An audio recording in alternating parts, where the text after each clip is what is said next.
mainit na balita ngayong tanghali. May-ari ng Mighty Corporation na si Alex Wong Chu King at kapatid nito na naharap sa reklamong cigarette smuggling, inilagay na sa Immigration Lookout Bulletin. Undersecretary Enrique Manalo itinalaga na ni Pangulong Duterte bilang Acting Secretary ng Department of Foreign Affairs kapalit ni Perfecto Yasay Jr. DENR Secretary Gina Lopez sinagot ang mga kritiko higit sa kanyang paninindigan kontra sa pagmimina sa muli niyang pagharap sa pagdinig ng Commission on Appointments. Siyam patay at mahigit 100 ang naresto mula na ibalik ang double-barrel reloaded na anti-drug operation ng Philippine National Police. Mahigit sa 5 milyong pisong halaga ng hinihinalang shabu na nakatago sa mga wig at balot ng candy sa NAIA na kumpiska ng Bureau of Customs. At UNTV binigyang pagkilala ng PNP Cordillera dahil sa patuloy na suporta nito sa ahensya. Magandang tanghali, tinulungan ng UNTV News and Rescue Team ang nadisgrasyang motorcycle rider sa Olongapo City kaninang umaga. May report si Joshua Antonio. Nirespondihan ng UNTV News and Rescue Team ang motorcycle rider na naaksidente sa Barangay Barreto sa Olongapo City kaninang alas 6 ng umaga. Agad nilapatan ng first aid ng UNTV Rescue ang mga gasigas sa magkabilang braso ng 41 anyos na si Jericho Barbero. Matapos malapatan ng pangunang lunas ay tumanggi na magpatid pa sa ospital si Barbero. Ayon kay Barbero, masyadong madulas ang kalsada kaya biglang dumulas ang minamaneho niyang motorsiklo. Kasama ang Olongapo City News Team, Joshua Antonio, UNTV News and Rescue. Inilagay na ng Department of Justice sa Immigration Lookout Bulletin ang may-ari ng Mighty Corporation na si Alexander at kapatid nitong si Cesar kaugnay ng issue sa umano'y cigarette smuggling. Mula sa Maynila may report si Roderick Mendoza live. Yes, Roderick. Flor, pinababantayan na nga ng DOJ ang posibleng pag-alis ng bansa ni Alexander Wong Chu King, ang may-ari ng Mighty Corporation, pati na ang kapatid nito na si Cesar D. Wong Chu King. Ito'y makarang mag-issue si Justice Secretary Vitaliano Aguirre ng magkahiwalay na Immigration Lookout Bulletin Orders laban sa magkapatid. Inaatasan sa ilalim ng inisyong LBO ang mga immigration officer na agad ipaalam sa tanggapan ng kalihim ang anumang pagtatangka ng magkapatid na Wong Chu King na umalis ng bansa. Paliwanag ng DOJ, itinuturing na suspect si Alexander Wong Chu King sa investigasyon sa umano'y smuggling ng sigarilyo na kinasasangkutan ng kanyang kumpanya. Nakipag-usap na ito kay Secretary Aguirre noong Martes kasama ang kanyang abogadong si Attorney Sigfred Fortun at nangakong makikipagtulungan sa investigasyon sa naturang isyo. Ayon naman sa BIR, dati nang iniimbestigahan ang Mighty Corporation dahil sa isyo ng hindi nababayarang excise tax sa kanilang mga sigarilyo. Regarding Mighty Corporation, I am not authorized to discuss that matter. I think if you have any questions, you can direct the questions regarding Mighty to the Office of the Commissioner. Even before the recent incidents, they're already under investigation. Noong nakaraang linggo, 2 bilyong pisong halaga ng umano'y mga peking Mighty cigarettes ang nakumpiska ng Bureau of Customs sa Pampanga. 3 empleyado naman ng Mighty Corporation ang inaresto kahapon sa Parañaque City dahil sa pagtatapon ng kahong-kahong sigarilyo sa isang dump site doon. Flor? Roderick Mendoza nagulat mula sa Maynila. Muling nagsagawa ng pagdinig ang Senado ngayong araw kaugnay sa umano'y bribery extortion sa ilang opisyal ng Bureau of Immigration. Mula sa Senado may report si Joyce Balancio live. Yes, Joyce. Magandang tanghali sa iyo, Flory. Pinagpapatuloy nga ngayong araw ng Senate The Ribbon Committee ang kanilang pagdinig patungkol sa bribery scandal na kinasasangkutan ng ilang opisyal ng Bureau of Immigration and Deportation. Sa ngayon ay muli nagtatanong si Committee Chair Senator Richard Gordon sa ilan sa mga guest speakers o resource persons na nandirito ngayon. Kabilang na nga sila retired police Wally Sombero, ilang mga opisyal ng Bureau of Immigration katulad nila Commissioner Jaime Morente at si dating Associate Commissioner Al Argusino. Kanina, Flor, ay diniin nga ni Senator Gordon si Immigration Commissioner Jaime Morente dahil kung paano nga ba nakalusot sa bansa yung mahigit 1,000 Chinese workers na illegal na nagtrabaho sa Fontana Resort sa Pampanga. Kung maalala natin, Flor, sila yung mga nahuli ng NBI at immigration noong nakaraang taon at sila rin yung sinubukan ng negosyanteng si Jack Lam na mapawalang sala or sila yung para ma-release ng immigration sa pamamagitan ng panunuhol sa ilan sa ating mga opisyal. Ayon sa Senador, tila hindi inimplementa kasi ng ahensya yung immigration laws ng bansa. Dahil kanina inamin din ng isang immigration officer na wala pa na naipresentang passport yung ilan sa mga nahuling illegal Chinese workers dahil maraming possibilities katulad ng hinawakan nito ng kanilang employer o ahente na nandito sa Pilipinas. First na ngayon, pakinggan natin yung bahagi ng pagdinig na sinasagawa ngayon dito sa Senado. Wait, not yet. Don't be too hasty. I know that you had just arrested somebody here last time. I don't have to justify it to him. Here. He knows the rules. He's a lawyer. I don't have to tell him the rules. Yes? Can I give my justification, Your Honor? I'm not sure if the ruling in the Bengson versus Senate Rubin Committee has already been reversed. That is the prevailing jurisprudence, and the Supreme Court has said that when a proceeding already partakes the criminal one, and in similar situation, when the witness is no ordinary witness but an accused or a respondent in a criminal proceedings or criminal investigations, he may altogether waive his right or refuse to answer any questions, waive to appear. And I'm just invoking my right, Mr. Chair. You know, I'm the first one who will protect your rights here. That's why I keep saying that in every hearing. I'm known for that. You know why? Flory, yung pinag-uusapan nila ngayon, yung pagtanggi nga ni dating Immigration Al Argusino na sagutin yung mga ilang tanong ni Senator Richard Gordon dahil ayon sa kanya, meron na naisampang mga reklamo sa kanila sa Office of the Ombudsman at sila iniimbestigahan na nga sa mga kasong yan. Sabi niya, meron siyang karapatan sa ilalim ng saling batas na hindi sumagot. Yun yung tinatawag natin invoking the right against self-incrimination. Pero kanina, si Senator Richard Gordon nagsabi siya na pinag-iisipan niyang i-cite in contempt si Argusino dahil nga tumatanggi siya ngayon na makipag-cooperate o sumagot sa mga tanong dito sa pagdinig ng Senado. Floor, ito yung ika-4 na pagdinig ng komite ni Senator Richard Gordon at sabi niya kanina ay maaring ito na rin yung huli. Matapos nito ay maglalabas na sila ng committee report saan ilalagay na nila yung mga nakikita nilang recommended bills o mga panukalang batas na maaring maipasa. Kabila na nga dyan yung pagpapadali ng regulation o para mas madali ma-monitor yung offshore gaming and online operations. Floor? Maraming salamat sa iyo, Joyce Balancio. Nagulat live mula sa Senado. At sa iba pang mga balita, inaasahang lalagdan na ngayong buwan ni PNP Chief Ronald Bato de la Rosa ang desisyon sa kaso ni former CIDG Eastern Visayas Chief Marvin Marcos at mga kasama nito sa kasong pagpaslang kay Albuera Mayor Rolando Espinosa Jr. Narito ang report ni Leia Ilagan. Na ngayong buwan ang magiging kapalaran sa pambansang pulisya ng grupo ni Police Superintendent Marvin Marcos na kinasuhan hinggil sa umano'y pagpaslang kay Albuera Leyte Mayor Rolando Espinosa Sr. sa loob ng Baybay Sub-Provincial Jail noong November 5, 2016.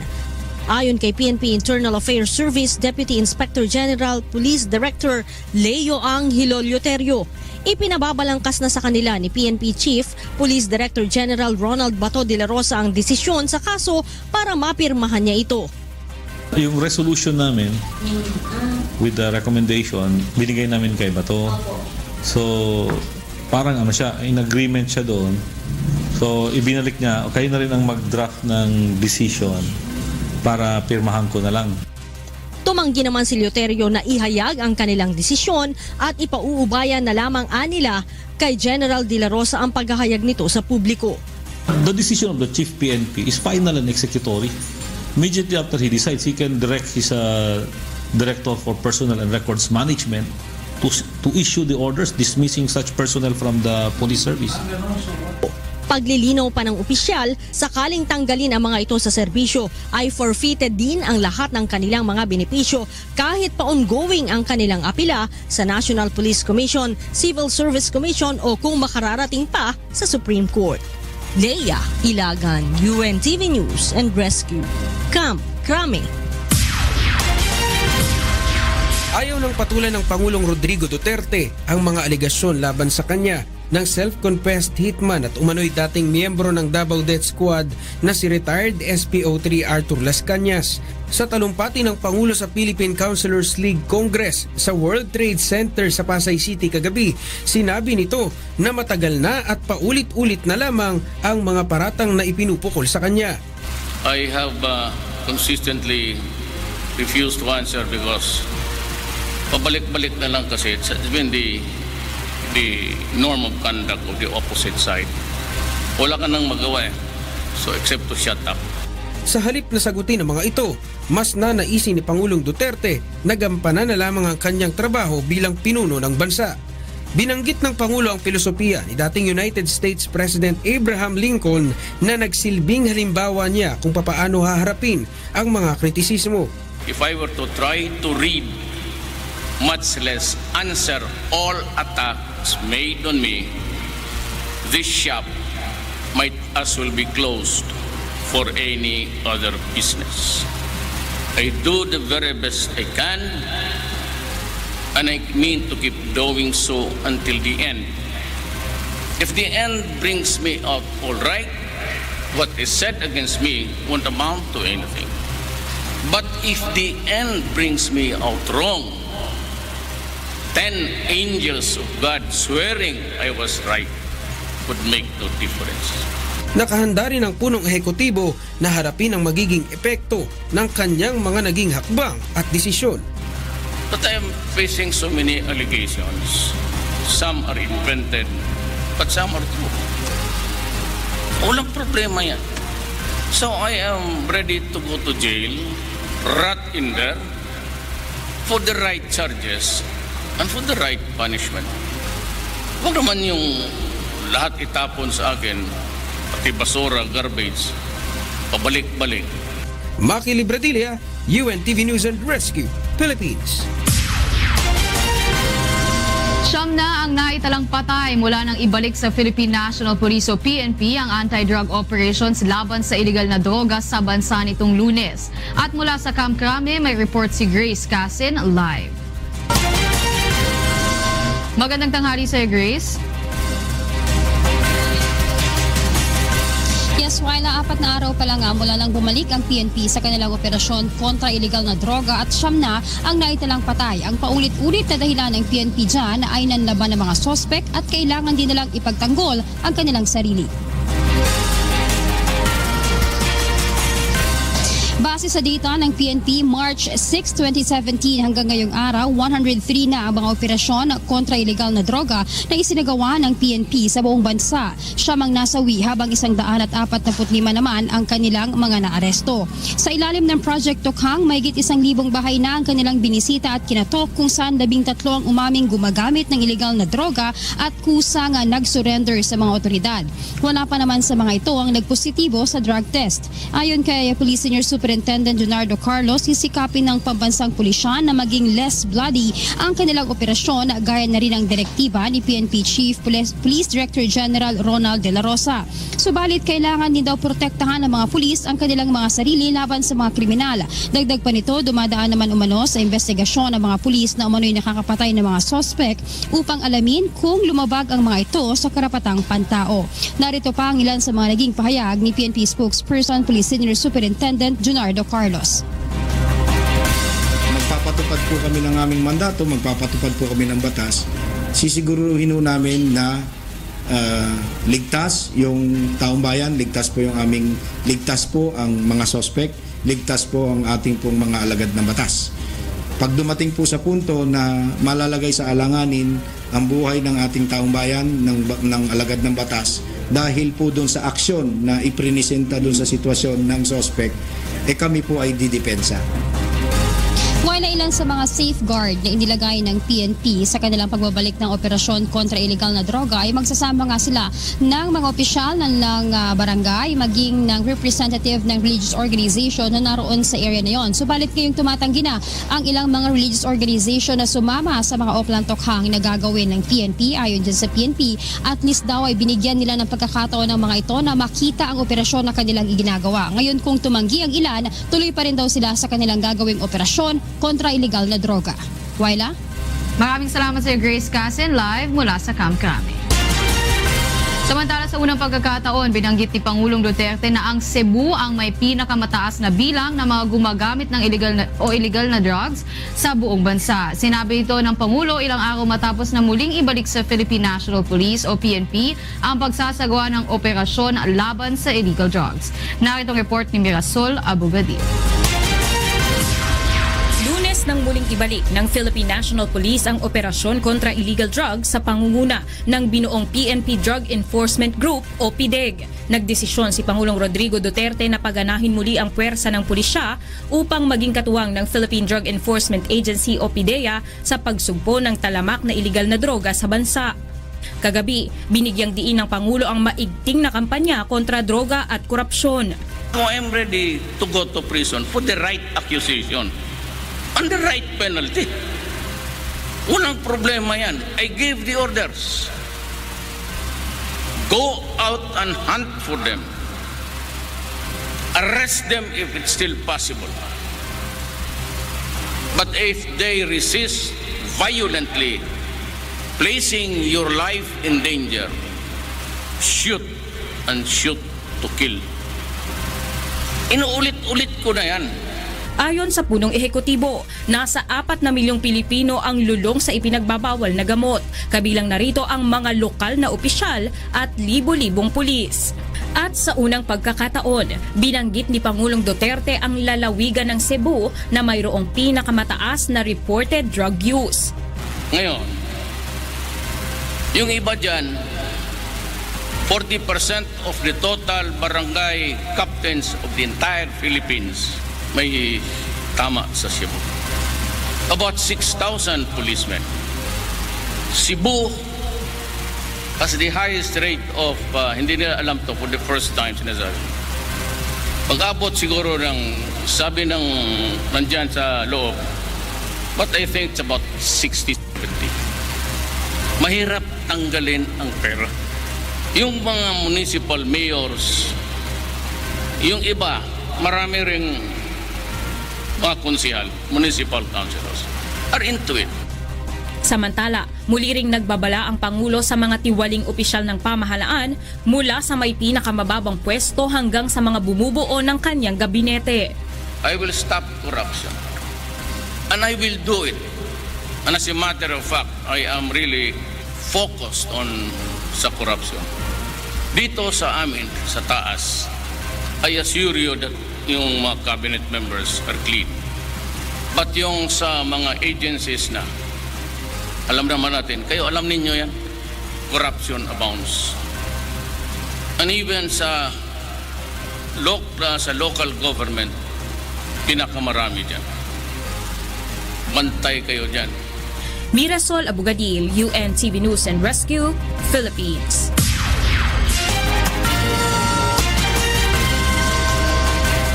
Itinalaga ni Pangulong Rodrigo Duterte bilang Acting Foreign Affairs Secretary si Undersecretary Enrique Manalo matapos na i-reject kahapon ng Commission on Appointments ang kumpirmasyon ni Perfecto Yasay. Sinabi ni Presidential Spokesperson Ernesto Abella, si Manalo muna ang tatayong Foreign Affairs Secretary hanggat wala pang naitatalagang kalihim ng DFA si Pangulong Duterte. Si Manalo ay Undersecretary for Policy at naging Philippine Ambassador to the United Kingdom. Ipinagpatuloy ngayong araw sa Senado ang appointment hearing ni Environment and Natural Resources Secretary Gina Lopez. Sinabi ni Lopez na may mga pagkakataon talaga na nagiging emosyonal siya pagdating sa pagtupad sa kanyang tungkulin. Ngunit iginiit na suportado naman ng batas ang kanyang mga ginagawang hakbang. Ayaw rin na aniyang makipag-away sa mga tao ngunit may tungkulin siya na protektahan ang kalikasan. Binigyang din pa ng kalihim na handa siyang makipagtrabaho sa mga mining company na susunod sa batas. Suportado naman ni Senator Panfilo Lacson at Occidental Mindoro Representative Josephine Sato na kapwa miyembro ng Commission on Appointments ang kumpirmasyon ni Lopez. Ipinatutupad na ng Metropolitan Manila Development Authority o MMDA ang selective truck ban sa kahabaan ng EDSA. Layunin nito na mabawasan ang volume ng mga sasakyan na dumaraan sa EDSA na isa sa mga sanhi ng mabigat na trapiko. Bawal nang dumaan ng mga maliliit na truck sa southbound lane ng EDSA mula alas 6 hanggang alas 10 ng umaga. Sa ganap na alas 5 ng hapon hanggang alas 10 ng gabi ay bawal na rin dumaan ang mga ito sa northbound lane. Bukod sa light trucks, hindi na rin pwedeng dumaan sa EDSA ang mga garbage truck maliban na lamang tuwing gabi o madaling araw. Ayon sa MMDA, umaabot sa halos 3,000 truck ang bumabagtas sa EDSA araw-araw. Inaasahan ng North Luzon Expressway na matatapos ngayong taon ang North Harbor Link Project na magdudugtong sa Valenzuela at Caloocan City. Narito ang report ni Nestor Torres. Planong tapusin ng NLEX Management sa buwan ng Disyembre ang North Harbor Link and Connector Road Project na nagdugtong sa Valenzuela, Malabon hanggang Caloocan City. Hinihintay na lang ng NLEX na maayos na ang matagal ng problema sa right-of-way sa Valenzuela at Caloocan City na nakahadlang sa proyekto na dapat sana ay natapos na noong May 2016. Malaki lang ang requirement talaga on the Valenzuela side, so matagal ang proseso. On the Caloocan side, marami kasing involved na residents na kailangan i-relocate. So yun ang complication naman. Nag-inspeksyon si Department of Public Works and Highways Secretary Mark Villar sa segment 9 and 10 ng NLEX Harbor Link at nangakong aayusin ang aberya sa proyekto. There's a 700-meter stretch na may mga buildings, assorted structures, up to 5, meron pang 5-story stock buildings pa doon eh. Pero kaya naman, we have, may gagawa na kami ng task force para para pwedeng pabigyan ng emphasis itong project na to. Dagdag pa ni Secretary Villar, malaking tulong ang nasabing expressway sa mga motorista, lalo na sa mga truck vehicle upang masolusyonan ang traffic congestion sa EDSA. Design naman to para sa mga trucks galing sa ports. Matibay naman siya. Kasi yung dadaan dito, yung mga galing sa port din eh. Kaya ito ay a bypass route. Itong kailangan para mabawasan yung vehicular traffic sa EDSA. Ang nasabing elevated North Harbor Link Expressway ay tinatayang may taas na 50 feet. Sa ngayon, nasa 55% pa lang ang natatapos sa nasabing proyekto na nagkakahalaga ng 10.5 billion pesos na target tapusin ng NLEX sa buwan ng Disyembre. Mula dito sa Bulacan, Nestor Torres, UNTV News and Rescue, Bulacan. Inirekomenda ni House Speaker Pantaleon Alvarez sa House Committee on Transportation ang paglilipat sa terminal ng international flight sa labas ng Metro Manila upang maibsan ang pagsisikip sa Manila Airport Terminals. Narito ang report ni Nel Maribohok. Aminado ang Civil Aviation Authority of the Philippines at Manila International Airport Authority na patuloy na lumalaki ang volume ng international at domestic operations sa mga airport terminal ng Metro Manila, dahilan upang irekomenda nila ang pagtatayo ng mga bagong airport terminal. Yung airlines po natin, padami po yung flights nila, especially among the local carriers and the international carriers. They are applying. Sa laki ng volume ng domestic operations ng Cebu Pacific sa terminal na nag-ooperate sa Terminal 3, kahit na ilipat natin sa Terminal 1, kahit na yung Terminal 1 gamitin nila, hindi pa rin kakasya, sir. Sa tala ng MIAA noong 2016, umabot na sa mahigit 20.5 million ang domestic passengers at halos 19 million naman ang international passengers. Ayon kay House Speaker Pantaleon Alvarez, kinakailangan na magamit ang ilang kalapit na airport ng Metro Manila tulad ng Sangli Airport sa Cavite at Clark Airport sa Pampanga at ilabas na rin sa NCR ang terminals ng flights abroad. Manila operations, mas maganda siguro kung bigyan mo ng importance yung domestic. Kasi pag lumilipad galing probinsya, di ba? Mas gusto mo nandiyan na kagad. Sa ngayon, ayon sa CAAP, may 6 hanggang 7 international carrier na ang nasa Clark Airport at patuloy pa ang kanilang pakikipag-usap sa ibang airlines company. Pinag-aaralan na rin ng Department of Transportation ang panukalang gawing international hub ang Sangli Airport. Nel Maribuhok, UNTV News and Rescue, House of Representatives.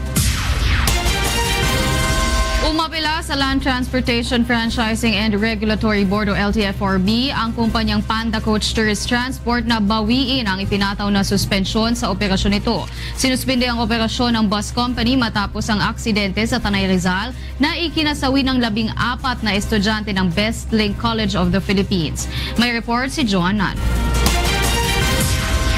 Malaki na ang nalugi sa kumpanya ng Panda Coach Tourist Transport mula nang suspindihin ng Land Transportation Franchising and Regulatory Board ang kanilang operasyon matapos ang Tanay bus accident noong February 20. Bunsod nito, hiniling ng naturang bus company sa LTFRB na bawiin na ito upang makarecover sila at matustusan ang ipinangakong financial assistance sa mga biktima ng aksidente.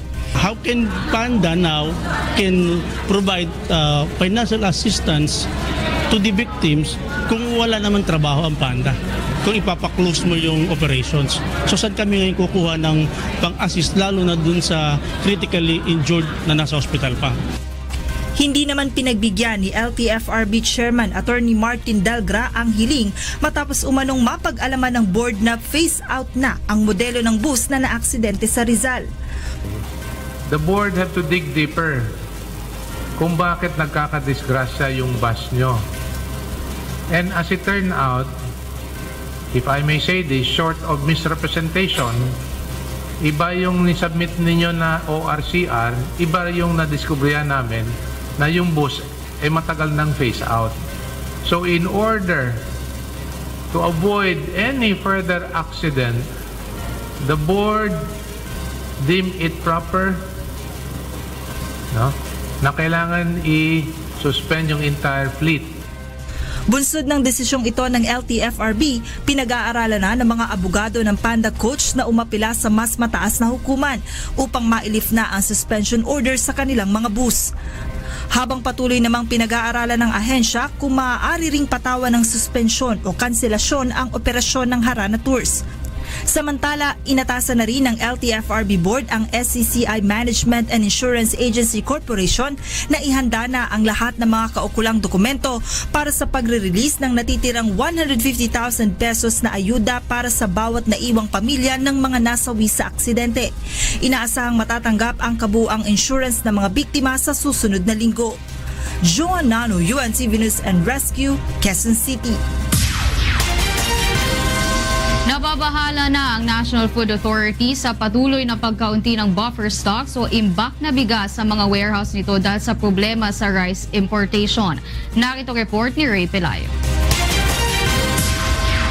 Nangangamba ang National Food Authority o NFA sa posibilidad na kulangin ang supply ng bigas sa bansa dahil sa pagbaba ng buffer stock o imbak na bigas sa kanilang warehouses. Ayon kay NFA Administrator Jason Laureano Aquino, kung isasama ang mga nasa bahay at commercial areas ay sapat pa naman ang supply ng bigas sa bansa na aabot sa 2.617 million metric tons. Ngunit kung ang pag-uusapan ay ang kanilang imbak, hindi sila sigurado rito lalo pat 13 araw na lamang ang natitira sa halip na pang-15 araw na karaniwan nilang hawak. Hindi naman sila makabili sa mga lokal na magsasaka dahil mas mahal ang bili ng mga dealer. Ang buying price natin 700 pesos lang. Sa labas, aabot na 19, 20, 22, even 23. So hindi talaga nabibenta sana. Sa ngayon ay wala pa ring umanong go signal ang NFA Council para iproseso ang hiling nilang mag-angkat ng 250,000 metric tons ng bigas na bahagi ng 500,000 metric tons na naaprubahan pa noong nakaraang taon.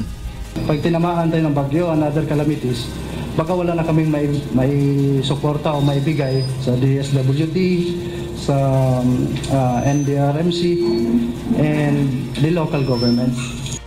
Ayon naman sa NFA Council, wala silang natanggap na rekomendasyon ng importasyon mula sa National Food Security Council, ang konseho na binubuo ng mga kinatawan ng iba't ibang ahensya ng pamahalaan ang nagbibigay permiso sa importasyon ng bigas sa bansa. Pinaiimbestigahan rin ng konseho ang mga opisyal ng NFA dahil sa pagtutol sa February 27 resolution na nagpapalawig sa pag-aangkat ng bigas sa ilalim ng Minimum Access Volume o MAV hanggang sa March 31 mula sa dating deadline na February 28. Ang MAV ay commitment ng Pilipinas sa World Trade Organization na nagbibigay pahintulot na mag-import ng bigas ang mga farmer cooperatives at private businessmen. Layo ng resolusyon na bigyan daan ng importasyon sa balanse sa MAV importation na mahigit sa 250,000 metric tons ng bigas. Subalit ayon sa NFA, hindi maaaring magkaroon ng private importation dahil sasabay ito sa anihan ng mga lokal na magsasaka. Ayon naman sa Federation of Free Farmers Cooperative Incorporation, kung kulang ang bigas, siguro mangyayari ho yan sa June, July, August. Doon natin papasukin. No? Pero wag ngayon na umaano yung magsasaka. Nakarating na rin kay Pangulong Rodrigo Duterte ang tila di pagkakasundo ng NFA Council at NFA. Ray Pelayo, UNTV News and Rescue, Quezon City. Sa iba pang balita, ipapamahagi na ng Overseas Workers Welfare Administration o OWA ang mahigit sa 11 milyong pisong ayuda para sa mga pamilya ng overseas Filipino workers na naapektuhan ng lindol sa Surigao. Naritong report ni Aga Kaakbay.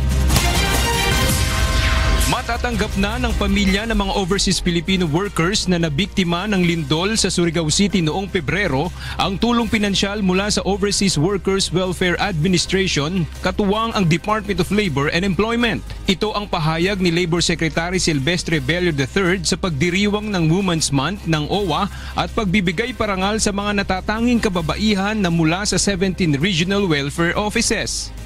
Thank you for this opportunity para maparating natin sa ating mga kaibigan dyan sa Caraga Region na merong available assistance from OWA doon sa mga tinamaan ng kalamidad na earthquake nung nakarambuan yata yun.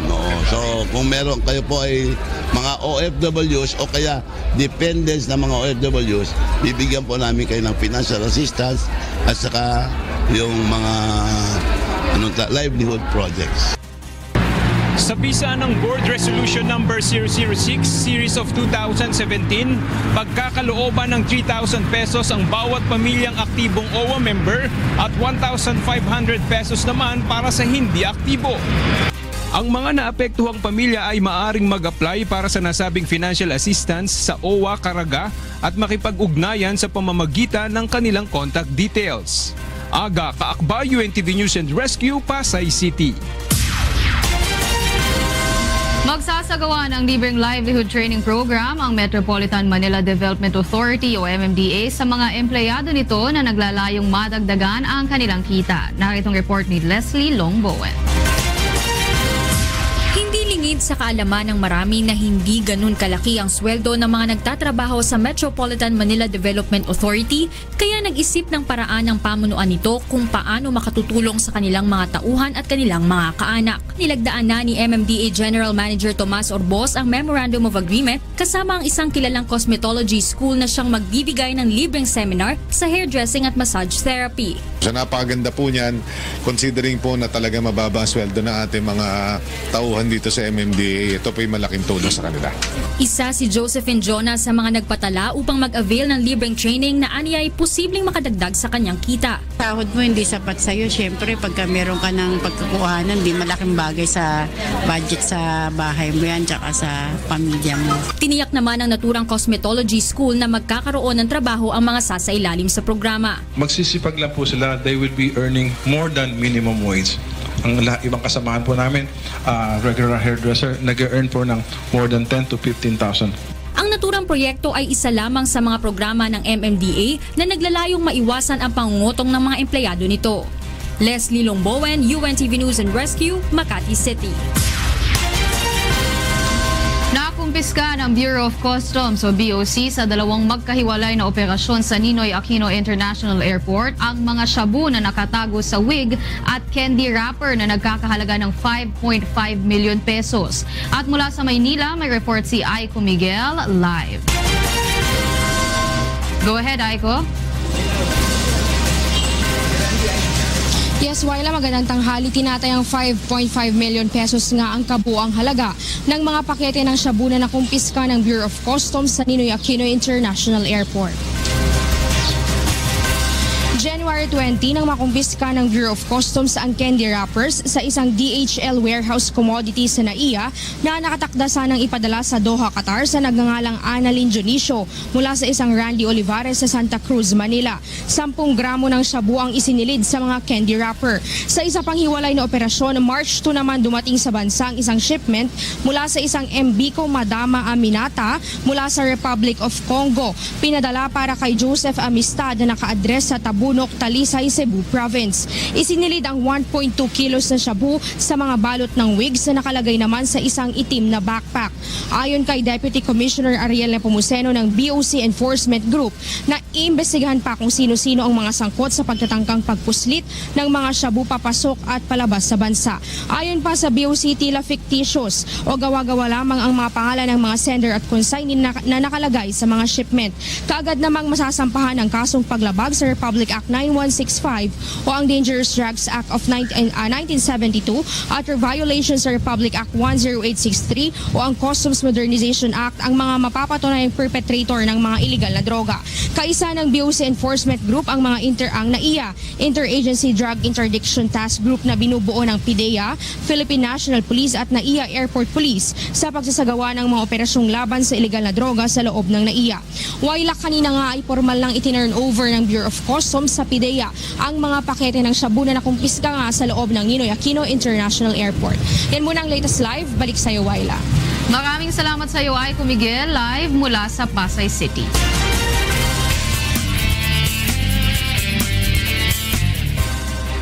Arestado ang 3 empleyado ng Mighty Corporation dahil sa hindi wastong pagtatapon ng kahon-kahong sigarilyo sa Parañaque City. Narito ang report ni Maki Libradilla. Hawak ngayon ng Parañaque Police ang 3 empleyado ng Mighty Corporation dahil sa iligal na pagtatapon ng kahon-kahong sigarilyo sa isang dump site sa Barangay San Dionisio, Parañaque City kahapon. Nakilala ang mga ito na sina Elmer Quintero, Junmar Luna at John Ray Linatok ng mga taga Muntinlupa. Dakong alauna ng hapon nang mapansin ng mga residente ang 2 puting van sa lugar. Sinubukan pa nilang sawayin ang mga ito ngunit hindi nakinig kaya nagpasya silang isumbong ang mga ito sa City Environment and Natural Resources Office o CENRO. Puro siya nakabox. Marami po eh. Sabi ko baka pumabuta kayo ng mga monitoring dito. Wala lang po, dire-diretso lang po sila magtap. Ayon sa mga tauhan ng CENRO na tumanggi ng humarap sa kamera, mahigpit nilang pinagbabawal ang pagtatapon ng basurang galing sa ibang lugar sa naturang dump site. Maya-maya pa ay may dumating na mga kinatawan ang naturang cigarette company sa lugar, ngunit ayaw na rin nilang magbigay ng pahayag. Kuya, sandali, nag-i-interview kami, nakaharang ka sa camera eh. Alam mo, siguro nilang interviewin natin. Ano ba kayo sa Mighty Corp, kuya? Ha? Ano po kayo sa Mighty Corp? Ba't nyo kami pinipicturean para saan yan, sir? Alam niyo po bang bawal yung ginawa niyo, sir? Maki Libradilla, UNTV News and Rescue, Parañaque. Patay ang isang hinihinalang magnanakaw sa Porac sa Pampanga matapos umuluman laban sa mga pulis kagabi. Narito ang report ni Joshua Antonio. Nagtamo ng mga tama ng bala sa iba't ibang bahagi ng katawan ng isang lalaki sa lalawigan ng Pampanga na dahilan ng pagkamatay nito ayon sa Soco Angeles City. Ayon sa PNP Porac Police Station, nakatanggap sila ng report ukol sa robbery hold-up case na nangyari sa Barangay Yalong. Agad itong nirespondehan at hinuli ang suspect, ngunit nanlaban umano ito. Binirify namin. Nung pagka-verify, dinispatch namin yung tropa para mag-conduct ng plan attack. So yun, unfortunately, na-cornered sa bandang Barangay Iyas. At doon na nagkaroon ng counter. Na-recover sa suspect ang isang kalibre 38 na baril, ang gamit ng kanyang ninakawan at isang motorsiklo na walang plaka. Inaalam pa hanggang sa ngayon ng pagkakakilanlan ng suspect na ayon na rin sa mga otoridad ay di residente sa naturang bayan. Ayon sa PNP Porac, wala naman dapat ikabahala ang mga residente sa bayan ng Porac dahil sa insidente. Actually, ano lang Hindi naman ganun kataas. Ano lang naman, tawag din yung isolated case lang naman. Joshua Antonio, UNTV News and Rescue, Pampanga. Inaresto ng NBI ang isang computer science student ng Isabela State University dahil sa pagnanakaw umano ng mga sensitibong impormasyon ng credit card holders ng isang bangko. Narito ang report ni Roderick Mendoza. Sa bisa ng search warrant na inisyu ng Manila RTC, inaresto ng NBI ang phishing suspect na ito na nahuli sa aktong nagnanakaw ng mga sensitibong impormasyon gaya ng username, password at mga detalye ng credit card gamit ang computer sa tinitirhang apartment sa Kawayan City, Isabela. Kinilala ang suspect na si Christian Ian Salvador na third-year computer science student ng Isabela State University. Nakumpiska sa kanya ang isang desktop computer, 2 laptop at mamahaling mga gadget. Ayon sa NBI, inireklamo ang suspect ng isang kilalang bangko matapos madiskubreng ginamit ang nakaw na credentials ng kanilang credit card holders sa pagbili ng mga cellphone at gadget sa online store. Ginaya umano ng suspect ang website ng bangko at nagpadala ng email sa kanilang mga kliyente, kaya nakuha nito ang mga sensitibong impormasyon ng mga credit card. Pagka makatanggap ng mga recipient yan, i-click nila at makikita na doon yung platform na katulad ng halimbawa XY Bank, makikita na yung platform ng XY Bank doon, wherein sinasabi doon kunwari na due to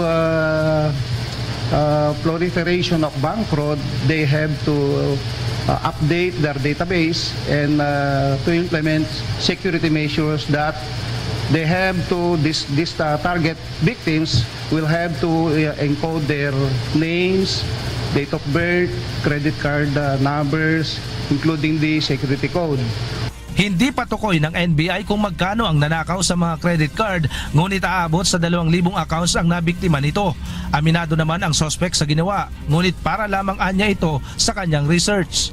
Na-admit ko naman po na ako talaga yung pinanggalingan ng phishing page. Pero hindi ko po siya ginamit, sir, for illegal purposes. To be exact po, isa lang po yung nabigyan. Then, hindi ko na po alam, sir, kung paano po na-release. Yung sa credit cards po na informations na sinasabi nilang ginamit ko, sir, parang sinesend na lang po sa akin ng mga gumagamit, sir, kasi nagpapasalamat daw sila, ganun, sir. Sinampahan na ang suspect ng sari-saring paglabag sa Anti-Cybercrime Law, Data Privacy Act at Access Device Regulation Act. Ayon sa NBI, posibleng madagdagan pa ang kaso ng suspect depende sa resulta ng forensic examination sa ginamit nitong mga computer. Babala naman ng NBI, laging mag-ingat sa pagbibigay ng personal at sensitibong impormasyon upang wag mabiktima ng ganitong modus. One of the precautionary measures to avoid phishing is not to reply on incoming emails from persons whom you do not know. At saka huwag kang click lang click, think before you click. Likewise, do not share all your informations in the social media. Roderick Mendoza, UNTV News and Rescue, Manila. At ngayon naman, alamin natin ang mga balita mula sa iba't ibang panig ng Pilipinas. Iatid ng ating kasambahay na si Deb Riveral. Mayong udto, Deb. Yes, daghang salamat lakay ug mayong udto sa atong mga kasangbahay. Aniya na ang mga balita gikan sa nagkalain-laing dapit sa Pilipinas. Negatibo sa ilegal nga droga ang tanang pulis sa Philippine National Police Cordillera. Matod kang Regional Director Elmo Francis Sarona, ang Pro Cordillera ang bugtong nga Police Regional Office sa tibuok nasod nga nakakuha og zero positive drug result. Ani ang report ni Bradley Robusa. Inpan na Quelte Police Regional Office Cordillera nga awan ore may sakin kwada a pulis nga nagpositibo sadyay illegal nga droga. Daytoy ti inruwar nga resulta itinaaramid nga surprise drug testing sadyay Procor. And we are proud to say that Police Regional Office Cordillera earned the distinction that as far as internal cleansing is concerned, to be the only police regional office in the entire country where not a single member turned positive on illegal drugs. Pinagyamanan mat ni Procor Regional Director, Police Chief Superintendent Elmo Francis Sarona, dagitoy amin nga timulong tapno may pangabak itilaban kontra droga sa Jay Region. Malagip nga idi napalabas nga bulan laeng. Ket lima nga probinsya iti rehiyon iti naipaammo nga drug cleared. Daytoy ket Abra, Kalinga, Apayao, Ifugao, ken Mountain Province. Kabayatan na, uray na ideklara a drug cleared dagitoy a probinsya. Agtultuloy latta nga nakasagana dagitoy pulis ken militar. Sadyay pangta iti bandido ken dagiti rebelde a grupo. With the recent development again, alam naman natin na ang Cordillera, particularly dito sa Kalinga, Apayao, Abra, and Mountain Province, as well as Ifugao, may mga reported na presence ang CPP-NPA. So kasama yon sa mga pinaghahandaan natin together with our AFP counterparts. Nagkaroon tayo ng magandang relationship sa kanila at yung collaboration natin. Bradley Robuza, Damdamag ken Panangalaw, Baguio City. Nagmarcha sa mga dalan sa Davao City ang anaa sa 4,000 nga babay isip pakighiusa sa pagsaulog sa International Women's Day. Samtang nilaom sab ang bugto nga babay nga miyembro sa Government Peace Panel nga may padayon ang pakigsabot alang sa kalinaw sa CPP-NPA tungod kay kasagaran nga apektado sa gubat ang mga kababayinan. Kini ang report ni Victor Cusare. Mga katutubo, empleyado sa gobyerno, mga sundalo ug inahan sa panimalay. Nagkalain-lain man ang katungdanan sa katilingban apan nagkahiusa ang mukabat sa 4,000 ka mga kababaihan sa dakbayan sa Davao sa pagsaulog sa International Women's Day kagahapon. Nagmarcha ang grupo gikan sa Rojas Avenue hangtod sa People's Park.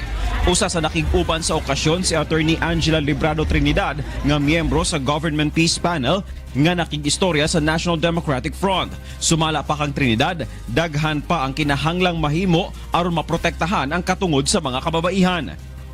Una, katong issue ng violence against women. Pangalawa, syempre marami pa rin nare-rape ng mga babae.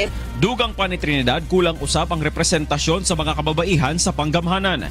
Gilauman usab ni Trinidad nga maipadayon pa ang peace talk sa rebelding grupo tungod kay ang mga kababaihan ang kasagarang apektado kung adunay mahitabo nga giyera tali sa NPA o security forces. Yung mga lalaki, some of them might decide to join the NPA or some of them might be recruited by the AFP, but who are left to take care of the children and who are left to really take care of their the animals or their source of livelihood?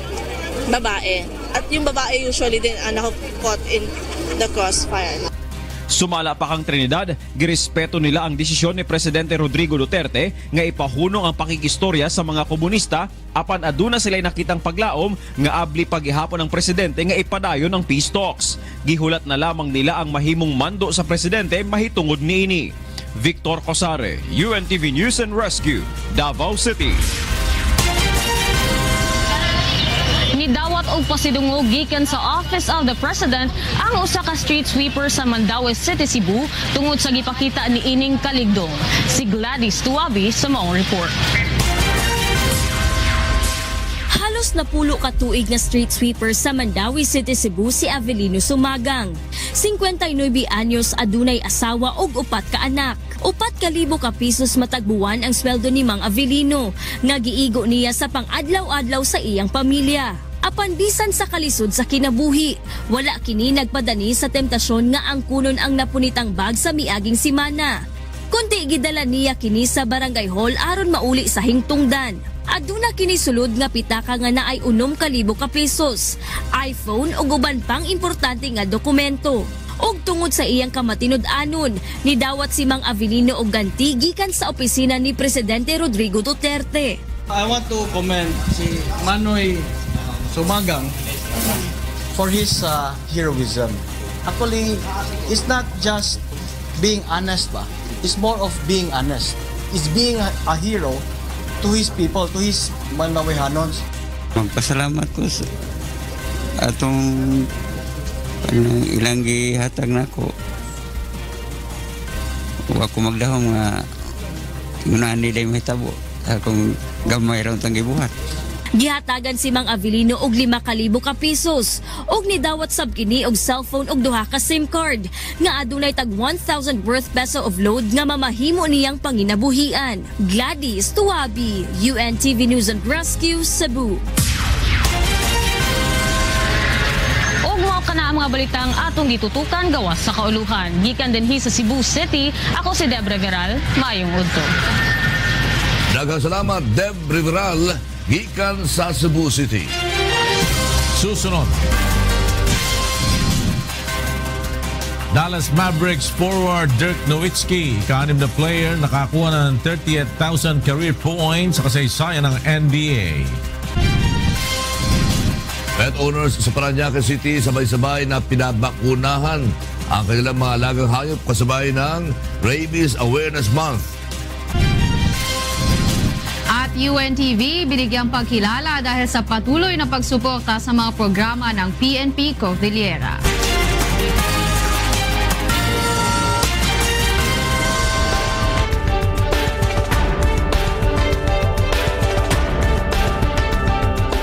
C-News would like to thank the following: Vimos Variety Store, Medical Depot,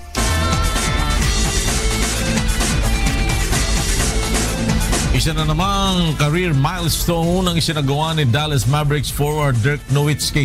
Kahapon sa laban ng Mavericks sa Los Angeles Lakers, naitala niya ang kanyang 38,000 career points.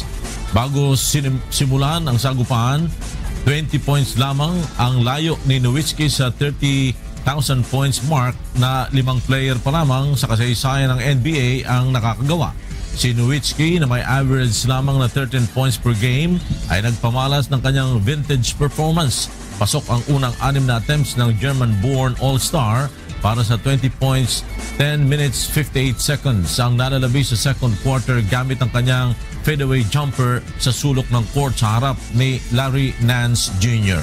Bukod kay Nowitzki, ang mga NBA players na nauna nakapagtala nito ay sina Kareem Abdul-Jabbar, Karl Malone, Kobe Bryant, Michael Jordan at Wilt Chamberlain.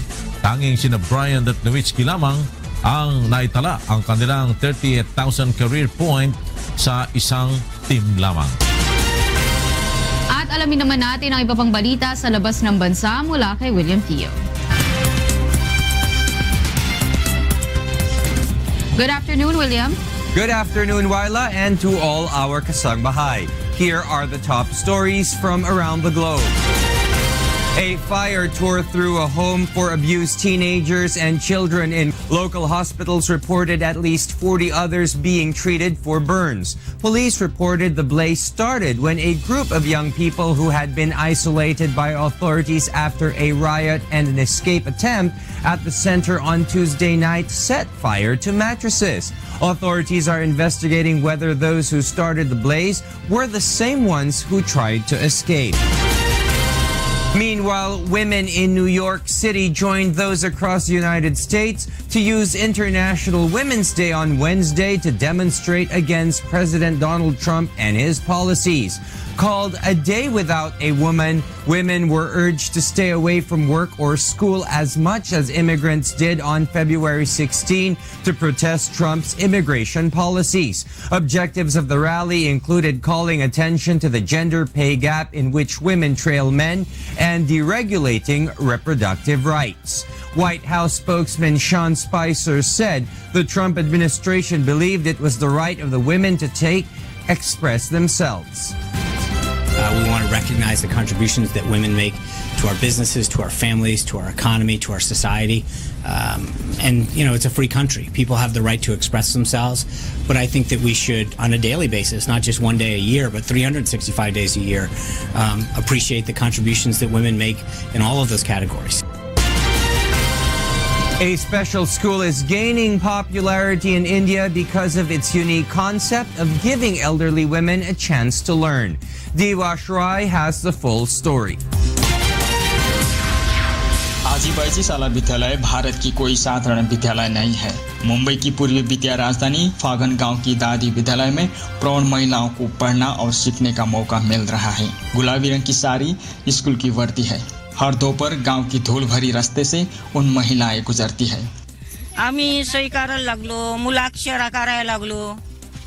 त्याच्यावर आता वाचता नाही येत आता चांगला, पण सही करायला लागलो. उनमें से कई लोगों का कहना है कि वो एक कक्षा में भाग लेने के बाद आत्मविश्वास अर्जित किया गया है और ये आगे के लिए सोचने का एक वक्त है, विशेष अन्य महिलाओं के साथ घुल मिल होने का एक मौका है. सही येते आम्हाला, धरे काढता येतं, नाव येतंय मालकाचा आमचा काढता, भांगर सराई काढल्या आमचा, जणू की या लेखच झाला, जणू की जन्मला. अगदी त्यांनी चांगला केला आमचा. आजीबाई स्कूल में दोपहर की एक कमरा में 2 घंटे के लिए हफ्ते में 6 दिन के लिए कक्षाएं आयोजित किया है. कक्षाएं समय मुताबिक है ताकि महिलाएं पढ़ाई शुरू होने से पहले सभी काम को खत्म कर सकते हैं. कुछ आवश्यकताओं में से एक ये है कि सभी छात्राओं 60 साल की होना चाहिए. नवीनतम जनगणना के अनुसार भारत की साक्षरता दर 2011 के दशक में 74% की वृद्धि हुई है, लेकिन महिला साक्षरता दर पुरुषों में से बहुत बड़ी अंतर है. 2011 की रिपोर्ट के अनुसार पुरुषों की 82% की तुलना में 65% महिलाएं साक्षर पाया गया है. स्कूल में वर्णमाला सिखाने के लिए शैक्षिक सामग्री के रूप में रंग से रंगे हुए टाइल की इस्तेमाल किया जाता है, जो कमजोर दृष्टि वाले छात्र भी पढ़ सकते हैं. कहीं शैक्षिक सामग्री छात्राओं की द्वारा निर्माण किया गया है. बच्चों को तो मतलब चिल्ला के डांट के पढ़ा सकते हैं, वैसे दादियों को नहीं पढ़ाया जाता, उनको प्यार से बार बार पढ़ाना पड़ता है. कई दादियों को सुनाई कम देता है, तो उनके पास जाकर बार बार उनको मतलब जोर जोर से पढ़ाना पड़ता है. उन्होंने कहा है कि अन्य गांव की महिलाएं भी ऐसा ही शिक्षा की पहुंच देखना चाहते हैं. दिवस राय, UNTV समाचार और उधर मुंबई, Bharat. And those are the stories making headlines around the globe. Back to you, Ayla. Thank you, William Theo, for the latest around the globe. Nagkaloob na ang lokal na pamahalaan ng Parañaque City ng libreng anti-rabies vaccine kaugnay ng Rabies Awareness Month. May report si Randy Forastero. Isa ang rabies sa mga nakamamatay na virus na nakukuha mula sa kagat o kalmotang hayop tulad ng aso at pusa. Kaya ngayong Marso, kasabay ng Rabies Awareness Month ay muli nagpaalala ang Bureau of Animal Industry sa kahalagahan ng pagpapabakuna ng mga alagang hayop. Pinapakita po natin sa mga tao na yung rabies po dapat nating tutukan kasi po ito po yung nakakamatay. Ang ginagawa po natin is more on education, no? Pinapaintindi po namin talaga sa tao kung ano po yung rabies. Bilang bahagi ng programa ay nagsagawa ng anti-rabies vaccination ang Bureau of Animal Industry at mga local veterinarian ng Parañaque City. Ang layunin ng ating pong gobyerno, ng national government, come 2020, ma-eradicate po natin yung rabies sa lahat po ng bayan, sa lahat ng munisipyo, sa lahat ng probinsya. Bukod sa pagbibigay ng anti-rabies vaccine, ay nagsagawa rin ng deworming at nakapagkapon din ang local veterinarians upang hindi na dumami ang mga aso at pusa. Namigay din ng mga babasahin ng lokal ng pamahalaan patungkol sa epekto ng rabies. Nagpapasalamat naman ang ilan sa mga nag-aalaga ng aso dahil sa libreng anti-rabies vaccine at sa iba pang bagay na natanggap nila. Nakakuha ako ng free mga major soap, tapos mga dog foods, and then mga deworming, vaccination, for free lang lahat yun. Natutuwa ako dahil gano'n lang nangyari na hindi ko kailangan gumastos para sa gano'n. Ang kailangan po kasi updated yung vaccine nila, tapos yung anti-rabies, lalo na ngayon marami talaga nangangagat na aso. Para safe din po yung mga makakagat tsaka yung aso nyo. Paalala naman ng mga eksperto, sakali makagat ng aso o makalmot ng pusa ay agad ng sabunan at hugasan ng running water ang sugat at agad ng kumonsulta sa doktor para sa kinakailangang gamutan. Randy Forastero, UNTV News and Rescue, Parañaque City. Binigyan pakilala ng Philippine National Police Cordillera ang UNTV dahil sa walang sawang pagsuporta nito sa mga programa at mga proyekto nito. Narito ang report ni Grace Doc Tolero. Pagpapanatili sa kapayapaan, kaayusan at mailapit ang kalooban ng publiko sa pambansang pulisya, ito ang programang Police Service ng PNP. Kasabay ng pagdiriwang ng ika-26 na taong foundation din ng PNP, pinarangalan ang iba't ibang sangay ng PNP Cordillera mga individual at mga grupong naging katulong ng pambansang pulisya pagdating sa public service. Isa sa mga pinarangalan ay ang UNTV. Last year. Indeed, 2016 has been a momentous year for PNP Cordillera. And for all the triumphs, there is no one but all of you. Team PRO Cordillera had to thank for. You are all part of this success. Ang UNTV ay matagal ng katuwang ng PNP pagdating sa serbisyo publiko. Mapapanood sa himpilan ang programang Police at Your Service na naglalayong mailapit sa publiko ang pulisya sa pamamagitan ng paglalabas ng mga natatanging istorya na nagpapakita ng kabayanihan at dedikasyon ng mga pulis sa bansa. Ang PNP din ay kabilang sa mga unang koponan na lumahok sa Liga ng mga Public Servants, ang UNTV Cup. 3 beses na itinanghal na runner-up ng Liga ang PNP Responders at ang milyon-milyong premyo na tinanggap nito ay binigay naman sa napiling benepisyaryo ng kuponan. Nagpapasalamat naman ang himpilan sa tiwalang ibinigay ng pambansang pulisya at tiniyak na patuloy na susuporta sa mga programa at proyekto ng pamahalaan.